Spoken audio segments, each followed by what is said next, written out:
एक बार की बात है कि संजय अपने शहर से एक गांव की तरफ अपने व्यापार के सिलसिले में जा रहा था। और ये जो बात है वो बहुत ज़्यादा जो मई जून की गर्मी पड़ती है ना, उस समय की बात है। तो जब ये संजय ट्रेन में बैठ के गांव की तरफ जाने लग गया, तो इसको वैसे तो पहुंचना सुबह था उस जगह पे, लेकिन अपने और काम में फंसे होने की वजह से ये वहाँ पर सुबह नहीं पहुँच पाया। तो इसने शाम की ट्रेन पकड़ी और गाँव के लिए निकल पड़ा। अब शाम को जब ट्रेन पकड़ी थी तो उसको 3-4 घंटे लग गए उस गाँव के स्टेशन पे पहुँचने में। फिर जब उस गाँव के स्टेशन पे उतरा ये, तो इसको एक तो दिन भर से चल रहा था और काम भी कर रहा था अपने, इसको बहुत ज़्यादा भूख लग गई। तो इसने सोचा कि चलो कुछ खा लेते हैं। तो ऐसे ही स्टेशन के बाहर बहुत सारी दुकानें लगी हुई थी खाने पीने की। तो ये गया, इसने अपना चाय नाश्ता किया और थोड़ा बहुत खाया कि शाम को मतलब चलना पड़ेगा तो चल सके, शरीर में ताकत रहे उस हिसाब से। तो अपना खा पी के ये निकल पड़ा गाँव की तरफ। अब जब गाँव की बात हम जब करते हैं तो ये जो भी स्टोरीज़ हैं बहुत पुरानी हैं। तो जिस टाइम की ये बात है ना, उस टाइम बैलगाड़ी वगैरह ही चला करते थे दिन के टाइम में, और रात में लगभग ना के बराबर लोग अपने घरों से निकलते थे। अब जब ये स्टेशन में पहुंचा, खाया पिया इसने, तो और भी ज़्यादा लेट हो गया। अब इसको ना जाने के लिए उस गांव में कोई भी बैलगाड़ी या कोई और सवारी कुछ भी नहीं मिल रहा था। अब इसको जाना भी था क्योंकि इसका कोई जान पहचान का था नहीं वहाँ पे कि चलो आसपास में कहीं रुक जाए। तो ये ना सोचा इसने कि चल ही देते हैं, कोई उसके अलावा ऑप्शन है नहीं। तो उसने धीरे धीरे अपने पैर बढ़ाए गांव की तरफ जाने के लिए। और जो इसके पास लेटर वगैरह रखा हुआ था, मतलब जो बिज़नेस के सिलसिले में जा रहा था उसका सब अपना रखा हुआ था लेटर वगैरह इसने, और चलता जा रहा था। चलते चलते ना इसे बहुत टाइम हो गया। अब इतनी गर्मी में इसके कभी पैर थक रहे हैं, उतना पसीना निकल रहा है। और रात में ना ऐसे उमस कभी कभी गर्मी में बढ़ जाती है ना, कि रात में भी एकदम गर्मी ही लगती है, हवा वगैरह नहीं चलती, वैसा टाइम था। तो ये बार बार अपनी जेब से हैंकी निकाल रहा था, फिर फेस को ऐसे रब कर रहा था अपने फेस को कि पसीना सूख जाए, फिर चल रहा था। कभी कभी थक जाता तो बैठ जाता 5-10 मिनट के लिए। ऐसे करते करते रास्ता क्रॉस करते करते पहुंच रहा था कि बस कैसे भी गाँव पहुंच जाए। उसी बीच में इसने सोचा कि चलो भाई, मतलब कहीं 5-10 मिनट और बैठ जाते हैं। एक तो गांव का घना जंगल, ऊपर से बात ये भी थी कि उस रात अमावस्या थी और बहुत ही ज़्यादा मतलब डार्क हुआ पड़ा था सब कुछ, बिल्कुल भी चांद की रोशनी थी नहीं। और ये चलता जा रहा था। एक टाइम पे आके जब ये गहरे घने जंगलों के बीच में जाने लग गया, तो एक तो पहली बात पेड़ों की छाया इतनी ज़्यादा, ऊपर से थोड़ी सी भी लाइट नहीं, इतना अंधेरा था कि मतलब आंखें होते हुए बेचारा कुछ देख नहीं पा रहा था, मतलब चलते जा रहा था बस कैसे भी। अब चलते चलते इसको ऐसा लगने लग गया ना कि मतलब अंधेरा बहुत होता, तो फिर 75 तरह के थॉट्स माइंड में आते हैं कि यार कहीं कोई जानवर ना आ जाए, कहीं कुछ ना हो जाए, ये सारी चीज़ें। पहले के लोग थोड़े निडर हुआ करते थे, निकल जाया करते थे, चलो कोई बात नहीं कि पहुंच जाएंगे करके। अब ये चलते चलते जा रहा था। एक टाइम पे इतना एक्सट्रीम अंधेरा हो गया कि इसको मतलब अपना इसने दोनों हाथ अपने आगे कर लिए कि कहीं टकरा ना जाऊँ किसी चीज़ से आगे जाके, या कोई पत्थर वत्थर पड़ जाए। तो मतलब ये बहुत संभाल संभाल के पैर रख रहा था आगे। चलता जा रहा है। फिर चलो ठीक है, थोड़ा सा एक जंगल क्रॉस हुआ, फिर थोड़ा ऐसे प्लेन में आ गया ये। वहाँ चलते चलते अब ये बहुत ज़्यादा थक रहा था कि मतलब कितना चलाया हूँ, और फिर भी साथ में कोई था नहीं, अकेले चल रहा था। इसको था बस जल्दी पहुँच जाए। तो पता नहीं कैसे रात में इतना मतलब लगभग हो गया होगा 10-10:30 बजे की बात होगी। अब इसने ना मतलब देखा दूर से एक आदमी नदी में नहा के मतलब निकला हुआ था। गर्मी का टाइम था तो लोग मतलब लेट नाइट नहा वहाँ के अपना नदी से जाते थे घर पे। तो वो आदमी जब नदी से निकला तो इसने उससे पूछा कि अरे भाई साहब, तो वो आदमी बोला हाँ। तो फिर बोले कि भाई साहब, ये गांव का ये रास्ता सीधा यही जा रहा है? तो उसने बोला, जो आदमी निकला था नहा के, उसने बोला हाँ, बस आप थोड़ा सा आगे जाओगे ना, एक दायां मोड़ है, वही एक ही मोड़ ही है, मतलब दाएं मुड़ जाना, आप सीधे निकल जाना, तो वहाँ पे एक माता का मंदिर पड़ेगा और वहाँ से फिर थोड़ा गाँव स्टार्ट हो जाता है। तो उसने पूछा टाइम कितना लगेगा पहुँचने में अभी? तो उसने कहा कि अभी आधा घंटा में भी आपको और लग जाएगा चलते चलते, आप चलते रहोगे लगातार तब आधे घंटे में पहुँच जाओगे। तो संजय ने कहा कि चलो ठीक है, कोशिश करता हूँ चलने की। संजय फिर वही अपना एक बार प्लेन क्रॉस कर रहा, फिर एक बार थोड़ी बहुत झाड़ियाँ पड़ जाती थी, ऐसे करते करते चल रहा था। अब संजय इतना ज़्यादा थक गया था क्योंकि दिन भर एक तो उसने काम किया, फिर ट्रेन का सफ़र किया, फिर यहाँ आया और इतनी देर से चल रहा था। तो चलते चलते ना इसको ऐसा लगा कि कहीं बैठ जाता हूँ। तो थोड़ा घने जंगल में ऐसे ही गया तो इसको एक पत्थर सा दिखाई दिया। तो वहाँ पे ना थोड़ी देर ये ऐसे बैठा। फिर इसने सोचा कि अब यार कितनी देर ही बैठा रहूँगा, फिर चलो थोड़ा सा और चल लेता हूँ, मतलब हिम्मत कर करके बस बढ़ रहा था आगे, 5-5 मिनट का रेस्ट लेके। तो थोड़ा सा ना फिर ये और चलने लग गया। एक तो एकदम काला घना अंधेरा, बेचारा चलते चलते जा रहा है। अभी भी आधा घंटा इसको मतलब ऐसा लगा था कि 2-3 दिन की बात हो गई हो। टाइम नहीं कट रहा है इसका, ऊपर से इसको कोई उम्मीद भी नहीं दिख रही, इतना अंधेरा था भयंकर। थोड़ी दूरी और चला ना जब ये जंगल में, तो इसको दूर पे ना कहीं ऐसे आग जलती हुई दिखी कि आग कहीं जल रही है। इसको ना बहुत उम्मीद मिली उस टाइम कि चलो भाई कहीं कोई आसपास अगर रहता भी होगा तो आज रात वहीं रुक जाऊंगा, सुबह निकल जाऊंगा, कि पूछ लूँगा एक बार अगर कहीं पे भी कुछ सोने का उसका मिल गया वहाँ पे कि भाई एक रात की बात है, खाली मुझे रोक लो करके उसको बोल दूंगा।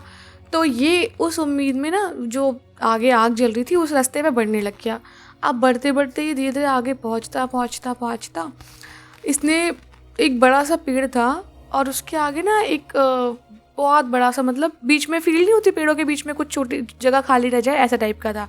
तो जैसे ही पेड़ के पास पहुंचा इसने देखा कि बहुत प्रचंड एकदम जो आग नहीं होती है भयंकर, मतलब वैसे आग जल रही है। और उस आग के सामने एक आप कह लो कि तांत्रिक या फिर बाबा जो भी, वो बैठा हुआ है। और वो दिखने में मतलब एकदम हष्ट पुष्ट जैसे नहीं होता है, खूब मतलब चेहरे पे एकदम उसने वो लगा रखा है, भस्म वगैरह लगी हुई है अच्छे से पूरे शरीर में, और वो ऐसे साधना के तरीके से बैठा हुआ है। और वो बिल्कुल ही मतलब अपनी साधना में डूबा हुआ था। और उस टाइम सिर्फ और सिर्फ जो ये मतलब जो मंत्र बोल रहा था हल्की हल्की उसकी आवाज़ आ रही थी, और जो आग जलती है तो थोड़ी बहुत लकड़ियाँ वगैरह चट चट आवाज़ करती है वैसी आवाज़ आ रही थी। उसके अलावा पूरे जंगल में कोई आवाज़ नहीं थी, आसपास कोई जानवर की भी आवाज़ नहीं आ रही थी। ये ना अब वैसे तो ये आया था उम्मीद में कि कोई इसको रोक लेगा, अपने यहाँ पे मांग लेगा कि भाई एक दिन रोक लो मुझे, लेकिन वहाँ पे तो मतलब ये यज्ञ वगैरह कुछ चल रहा था। तो अब ये पेड़ के पीछे खड़ा हो गया। अब ये खड़ा होकर देखने लग गया कि हो क्या रहा है। ऐसे देखते देखते ना इसकी निगाह पड़ी कि वो जो अग्नि जल रही थी उसके जस्ट सामने एक डेड बॉडी पड़ी हुई थी, और वो किसी फीमेल की ऐसे डेड बॉडी पड़ी हुई थी। और ये जो बाबा थे ये बार बार उसमें मतलब यज्ञ में आहुति डाल रहे थे और तेज तेज से फिर मंत्रों का जाप कर रहे थे। ये सब चीज़ें देखता रहा और इसको लग रहा था कि मतलब और जो मंत्र वगैरह वो बोल रहे थे, तो वैसे तो ये व्यापारी था लेकिन इसको सुनने में लग रहा था कि मतलब ये क्या चीज़ हो रही है। वो थोड़ा सा मंत्र सुनने लग गया कि मतलब क्या बोल रहे हैं, क्या चीज़ें कर रहे हैं। ये सब कुछ देखता रहा और वो अचंभे से देख रहा था कि कभी कभी ना ये बाबा जी उसमें से मतलब जो आहुति निकाल रहे थे, कभी जो अग्नि जो जल रही थी उसमें डाल रहे थे, कभी वो 1-2 चम्मच जो है करके वहाँ बॉडी पे डाल रहे थे। तो इसको लगा कि मतलब ये किस टाइप की चीज़ें हो रही हैं, इसको मतलब कुछ उतना क्लैरिटी मिल नहीं पा रही थी कि हो क्या रहा है ये। तो ये खड़ा होकर इसने सोचा और थोड़ी देर और देखता हूँ। अब ये खड़ा होकर देखने लग गया। तभी ना ये धीरे धीरे से ना इसको पहले तो इसको खुशबू आ रही थी, जैसे कि जब भी कभी घर में यज्ञ वगैरह होता है ना, खुशबू आती है ना घी की और जो हवन सामग्री होती है इन सब की, तो इसको वो खुशबू ना हवा में फैली हुई एकदम अच्छी सी खुशबू आ रही थी, बहुत मतलब अट्रैक्टिव खुशबू वो चीज़। लेकिन ना एकदम से इसको वो देखते देखते इसको वो खुशबू एकदम से जैसे कोई सड़ा हुआ नहीं होता, जैसे मछली या कोई ऐसी चीज़ सड़ी हुई सी इसको स्मेल आने लगी बहुत गंदी। और ये इसको लगा मतलब एकदम से कहाँ से बदबू आ रही है, बिल्कुल ही मतलब अभी इतना अच्छा था, खुशबू वगैरह आ रही थी, एकदम से बदबू आने लग गई।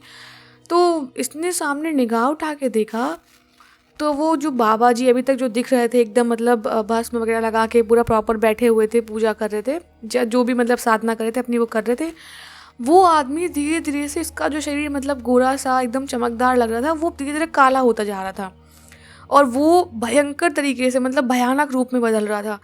और देखते ही देखते जो वो बॉडी बगल में थी ना, वो भी मतलब एक तरीके से होश में आने लग गई या दोबारा जिंदा होने लग गई, इसको पता नहीं चल पाया कि मतलब क्या हो रहा था। तभी मतलब जो वो बाबा थे उन्होंने बोला कि मतलब आओ आओ, आपका मैं स्वागत करता हूँ, आपका स्वागत करता हूँ। मतलब ये उस डेड बॉडी से जो भी उठ रहा था उसको बोल रहे थे। फिर जैसे ही वो उसने देखा वो उठते हुए उस डेड बॉडी को, बाबा ने वो प्रणाम वणाम करने लग गया, लेटने लग गया उनके सामने, ऐसे साष्टांग प्रणाम जैसे करते हैं वैसा। थोड़ी देर तक ना मतलब ये वो सब देखने के बाद इसको लगा चलो वो अपना कर रहे होंगे जो भी साधना कर रहे हैं, मैं यहीं पे बैठ जाता हूँ, कम से कम कोई आदमी तो है पास में, मतलब भले वो बाबा है तंत्र मंत्र कुछ भी कर रहे हैं वो अपना कर रहे हैं, मुझे इससे क्या मतलब है। वो अपना ये सब सोच के कि मतलब कोई तो इंसान है आसपास में, कुछ दिक्कत होगी या कोई भी जंगली जानवर या कुछ भी दिक्कत होगी, मैं इनको बुला लूँगा, कुछ प्रॉब्लम होगी। तो वो वहीं पे अपना थोड़ा बहुत अंगोछा वगैरह बिछा के ऐसे ही बैठ गया और उसको नींद से मतलब आ गई। थोड़ी देर में उसकी नींद तब खुली जब उसके कान में एकदम किसी महिला की बहुत तेज तेज हंसने की आवाज़ आ रही हो, मतलब जैसे कि बिल्कुल नहीं, जैसे राक्षसी टाइप की हंसी जो होती है, मतलब हा हा हा करके वैसी हंसी। इसकी एकदम आँख खुली, अब ना इसने जब उठ के देखा, मतलब इसको तो पता था बाबा जी जो है वो साधना कर रहे हैं। जैसे ही इसने पेड़ से उधर देखा झाँक के, बाबा जी के सामने जो बॉडी रखी थी वो इस टाइम हवा में थी और वहीं से मतलब ये आवाज़ आ रही थी। और वो बाबा जी बिल्कुल ही मतलब अपनी साधना के मतलब समझ लो आप चरम पे थे, मतलब बिल्कुल ही वो उनकी सिद्धि होने वाली थी।